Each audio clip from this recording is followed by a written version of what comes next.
Fala pessoal, bem-vindos a mais um vídeo aqui para o canal. Eu sou o Prof. Renan Duarte e hoje eu quero passar algumas dicas para vocês de como que vocês podem passar de uma forma mais tranquila na prova de vocês, seja a certificação CPA 10 ou CPA 20. Só antes da gente ir para o vídeo, peço aí, né, para que vocês deixem um like para dar aquela moral. Pessoal que não é inscrito no canal também se inscreve e ativa o sino de notificação para que vocês recebam aí em primeira mão os meus vídeos, tá bom? Pessoal, é o seguinte, eu já fiz um vídeo curto aqui onde eu passei algumas dicas para vocês, né? Mas agora eu vou detalhar um pouco mais essas dicas para que vocês tenham, daqui a pouco, né? Vocês estão estudando sem o conhecimento do que eu vou passar para vocês e talvez o que eu passar aqui pode ser um diferencial para que vocês consigam, principalmente, né, passar de uma forma mais tranquila, passar sem sustos pela prova de vocês, tá? Eu vou compartilhar aqui a minha tela só para a gente deixar mais didático aí para vocês. Eu estou acessando aqui a plataforma do curso de CPA 20 que eu tenho, mas poderia ser também o curso CPA 10 ou qualquer plataforma que vocês tenham acesso, tá? Então vamos lá. Primeira dica que eu trago para vocês é de resolver questões. E resolver muitas questões. Parece uma coisa óbvia, né? Mas às vezes, quando a gente está ali querendo passar por todo o material, terminar logo, né, para fazer a prova, a gente esquece de dedicar um tempo razoável para fazer questões. E isso, né, a gente vai fazer uma prova, né, quando a gente for fazer a certificação, seja ela CPA 10 ou CPA 20. A gente tem que estar especialista em resolver questões. Então não tem outro jeito, tá? Então como que eu faria? Vamos pensar o seguinte, né? Eu comecei os meus estudos hoje para CPA 20. Estou aqui avançando nas aulas, né? Aula 1, aula 2, aula 3. No meu material, pelo menos, a cada aula as pessoas já têm as questões referentes a essa aula em específico. Então, na posição de vocês estudando, eu já ia resolvendo as questões que estão aqui referentes a essa aula e ia avançando aqui para as demais aulas também vendo essas questões. No final aqui, imagino que se vocês não têm a minha plataforma, mas na plataforma que vocês tenham, deve ter um simulado apenas para o módulo 1, né? Ou apenas para o módulo 2 e para cada um dos módulos, além do simulado geral. Então, o que eu faria, né? Terminei o módulo 1 aqui, vou começar o módulo 2. Antes de eu começar alguma dessas aulas que estão aqui no módulo 2, eu pararia ali uns 20 minutos e resolveria questões no módulo 1 para ver como é que está meu desempenho, para ver se eu não esqueci o que eu estudei aqui. O que que eu considero aqui como um bom indicador de desempenho, tá? Uma vez que vocês tenham estudado o material aqui, vocês teriam que ter um índice de acertos entre 80% a 85%. Se vocês mantiverem esse desempenho aqui, inclusive no simulado final, que eu já vou falar daqui a pouco, significa que vocês estão muito bem na matéria, vocês estão lembrando dos pontos e que estão prontos para fazer a prova e lá no dia, né, quando vocês estiverem resolvendo, o desempenho de vocês não vai ser muito diferente disso, tá? Então, fazer essas questões ao longo do tempo que vocês vão avançando nos conteúdos é bom, primeiro, para vocês verificarem como é que está o desempenho de vocês. Se daqui a pouco esse desempenho ele começa a cair, vocês sabem que vocês têm que voltar naquele ponto e revisar.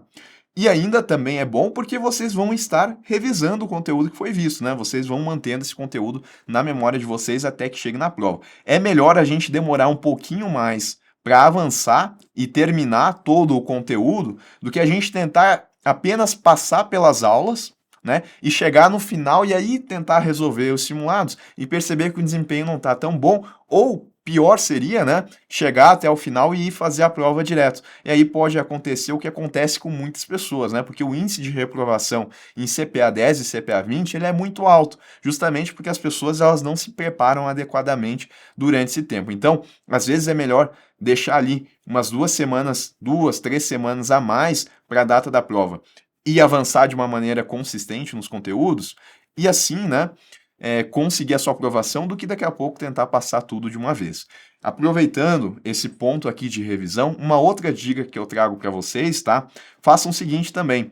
Depois que vocês estudaram todo o conteúdo, seria bom vocês dedicarem um tempo apenas resolvendo um simulado que tenha questões de todos os módulos, né? Um simulado final. Então, por exemplo, aqui no meu curso, vai ter aqui, né? Prova completa. Se eu abro aqui, na plataforma que vocês têm, se vocês não estiverem com a do meu curso, deve ter também, tá? Então aqui, por exemplo, quando eu começo, ele vai me gerar 20 questões de todo o material. E aí eu vou resolver essas questões e vou ver como é que está o meu desempenho, né? Depois que eu passar por todo o conteúdo da certificação que eu estou estudando, eu só ficaria fazendo esses simulados aqui de uma maneira consistente, né? Fazer 20, 30 vezes, porque são 20 questões apenas também, né? E vou vendo o meu desempenho. E além disso, tá? Durante esse tempo, eu também faria revisões. Aí, por exemplo, né? Eu estou com o meu material aqui, que é de resumo. Eu ficaria revisando as aulas dos primeiros módulos, revisando os principais pontos, e revisão tem que ser rápido, tá? É só bater o olho e ver se a gente lembra ou não. Se a gente não lembra, daí tem que dar um pouquinho mais de atenção. E fazendo isso, a gente vai garantir que a gente não seja surpreendido de nenhuma forma no dia que a gente for fazer a prova, porque a gente vai lembrar. Sabe aquela situação que é muito comum, né, quando as pessoas vão fazer prova?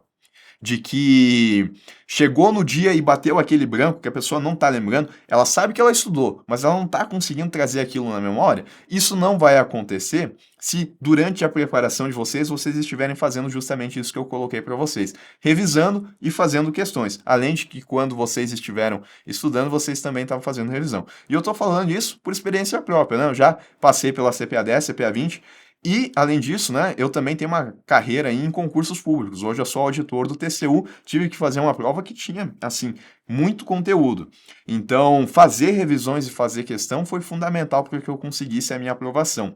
Por isso que eu acho que é interessante vocês fazerem isso, até porque a inscrição para o meu concurso foi cento e poucos reais. A inscrição para uma certificação CPA 10, CPA 20 é bem mais do que isso, né? Então, não acabem reprovando por deixar de lado esse estudo mais consistente ao longo da preparação de vocês, tá? Outra dica também que eu quero trazer para vocês é em relação ao desempenho. Lembra que eu falei daqueles 80 a 85%? Bom, né, quando vocês estiverem aqui resolvendo o simulado com todas as questões aqui, de todos os módulos, seria interessante que a cada vez que vocês fizessem isso daqui, ou na verdade, né, se vocês fizessem uma média das vezes que vocês fizeram, vocês mantivessem esse desempenho de 80 a 85. Se ele estiver abaixo de 80, vamos supor que ele está em 75, né? Vocês fizeram 10 simulados, ao longo desses 10 simulados, a média de vocês foi de 75%. Na minha visão, eu acredito que vocês não estão prontos ainda para fazer a prova de vocês, tá? Mas, Renan, com 75% eu estou aprovado. É verdade, né? Mas tu já está ali quase que no limite para ser aprovado. Aí pode ser que de repente no dia da prova seja um daqueles dias que tu não conseguiu tirar os 70% que são necessários. Então, na minha visão, entre 80 e 85, e se tiver perto de 85, melhor ainda, né? Porque estão mais preparados. E se estiver acima disso, aí é sucesso, né? É só fazer a prova e pegar a certificação, não tem erro, tá? Então, uma outra dica, cuidem nesse desempenho de vocês na prova final, tem que estar aqui entre 80 e 85. Uma outra dica que eu passei também em vídeo para vocês é em relação ao custo-benefício das matérias, tá? Vamos pensar na situação em que vocês tenham que fazer essa prova o quanto antes. De repente vocês têm um prazo porque vocês estão trabalhando numa instituição financeira e ela está exigindo que vocês tirem essa certificação o quanto antes. Bom, aí já é uma situação diferente, né? Eu estou partindo aqui do ponto que a pessoa ela tem que cumprir aquele prazo. Aí vocês podem ver o seguinte, tá? Tem matérias que estão presentes aqui que não têm um bom custo-benefício. Ou seja, tem muita matéria para ser estudada e a chance de aparecer uma questão, mais do que uma questão, é pouca. Daí pode ser que a estratégia mais inteligente nesse caso seria não estudar essa matéria, tá? Assim, exemplos, né, onde a gente tem muita matéria aqui na CPA 20 e que talvez a gente possa deixar de lado se a gente focar nas outras matérias e conseguir aprovação por lá, tá? Então eu pego aqui a parte de mercado de opções, tá? No módulo 4, que é um módulo que por si só ele é gigantesco, mas aí o módulo como um todo ele tem que ser estudado, tá? Mas de repente só essa parte aqui de derivativos financeiros, mais especificamente no mercado de opções, tá? Que, por exemplo, a aula que eu trago aqui de mercado de opções, deixa eu abrir aqui rapidamente. Só essa parte aqui, ela tem 51 minutos. É muita coisa, né? A gente tem aí gráficos, a gente tem os efeitos na precificação das ações, tem muita coisa a ser vista. De repente, então, se a pessoa está com mais pressa, porque ela não vai provavelmente aprender esse conteúdo em 50 minutos, né? Ela vai ter que assistir, reassistir, vai ter que ler um material em PDF, ver os slides, revisar. Pode ser que ela dedique muitas horas do tempo dela para entender isso daqui e pode aparecer uma, talvez duas questões, coisa que ela consegue superar se ela errar essas questões vendo outros pontos da matéria. E, claro, né, isso pensando que a pessoa ela tem um tempo reduzido para fazer a prova.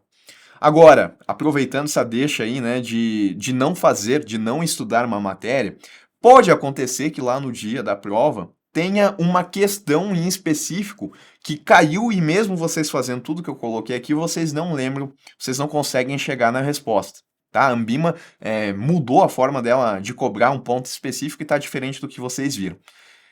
O que que eu faria, tá? Primeira coisa, se aparecer uma questão que está um pouquinho diferente do que vocês estudaram, não dá para se apavorar. Isso pode acontecer, tá? Como eu falei, eu tenho um bom tempo aí resolvendo provas, seja de certificação financeira, seja de concurso público. E muitas vezes eu me deparei com questões que, a princípio, quando eu olhei, né, não foi algo que eu tinha a resposta ali pronta para conseguir marcar. E aí, o que que a gente faz nessa situação? Primeiro, a gente tem que confiar na base que a gente criou ao longo dos estudos, tá? Olha a questão e pode ser que, de repente, tu não chegue na resposta correta assim de imediato, mas tu já consegue, com base no conhecimento que tu tem, eliminar umas duas alternativas. Se tu conseguir eliminar duas alternativas, na prova da Ambima, né, a gente tem quatro. Se tu eliminou duas, se tu chutar a questão, o teu índice, a tua chance de acertar já vai para 50%.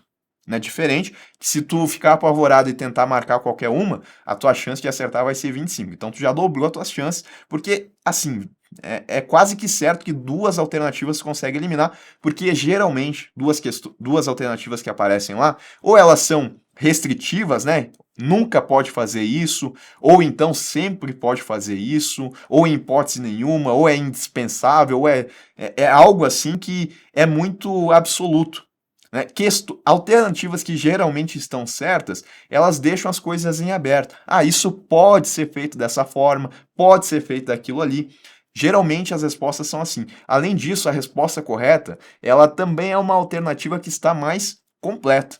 Se vocês levarem isso para a prova de vocês, e aí eu até posso fazer um vídeo depois específico, né, falando como chutar de uma maneira mais correta na prova, em alguma questão que vocês não conheçam. Se vocês fizerem isso, vocês conseguem eliminar duas alternativas, quiçá até três alternativas, e marcar aquela alternativa que talvez vocês estejam em dúvida, porque não veio a resposta de imediato, mas como vocês eliminaram as outras três, vocês conseguem chegar na resposta, tá? Então, apareceu uma questão que eventualmente vocês não conseguiram bater o olho na resposta imediata, não se apavora. Tenta confiar na base que vocês têm para conseguir eliminar as alternativas e chegar na resposta correta. E se vocês não estudaram porque o prazo estava curto, né, deixaram de lado, ainda assim dá para tentar buscar eliminar as alternativas mesmo sem saber o conteúdo. Buscando isso que eu falei para vocês, né? Cuidando as alternativas. Se for muito restritivo, vocês já podem eliminar que provavelmente não é a resposta, tá? Poucas vezes a resposta é algo do tipo nunca, sempre, exclusivamente, apenas de um jeito, sabe? Poucas as vezes que a resposta é disso. Tá bom? Espero aí que vocês tenham gostado das dicas, espero que ajude vocês durante a preparação. O principal, na minha visão, é fazer as questões, é fazer as revisões para chegar de uma forma mais preparada, né, para a prova de vocês, tá? Um abraço e até um próximo vídeo.